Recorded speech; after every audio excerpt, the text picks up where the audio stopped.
Channel of Vadodara. ડભોઈથી કુંઢેલા વચ્ચે રસ્તો પહોળો કરવાની ચાલતી કામગીરીમાં કોન્ટ્રાક્ટર દ્વારા રોડની સાઈડ પર મેટલ નાખવામાં આવતા વાહન ચાલકો માટે જોખમ ઊભું થયું છે। ડભોઈથી કુંઢેલા વચ્ચે રસ્તો પહોળો કરી વાહન ચાલકો સહેલાઈથી અવરજવર કરી શકે તે હેતુસર સરકાર દ્વારા કરોડો રૂપિયા ફાળવવામાં આવ્યા છે, પરંતુ આ વિકાસની કામગીરીમાં કોન્ટ્રાક્ટર દ્વારા કામગીરી દરમિયાન પ્રજાને તકલીફ ઊભી થાય તેવી કામગીરી કરવામાં આવી રહી છે। હાલમાં ડભોઈ તાલુકાના ભીલાપોરથી પલાસવાડા સુધીમાં રસ્તાની સાઈડને પૂરવા માટે મેટલ નાખવામાં આવ્યા છે, જે હાલ મુખ્ય માર્ગમાં અડચણરૂપ બન્યા છે, જેમાં સાઈડ ઉપર ચાલતા મોટરસાઇકલ સવારો માટે મોતનો સામાન પુરવાર થવા લાગ્યો છે।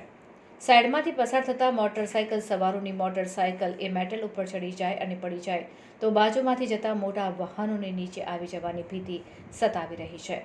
તેથી સત્વરે થતી કામગીરીમાં માર્ગ મકાન વિભાગના અધિકારીઓ દ્વારા તકેદારી રાખવામાં આવે તો કોઈપણ જાતની સમસ્યા સર્જાય નહીં। ડભોઈ વડોદરા વચ્ચે થતી આ માર્ગની કામગીરીમાં રસ્તા પરના મેટલથી જોખમ ઊભું થયું છે।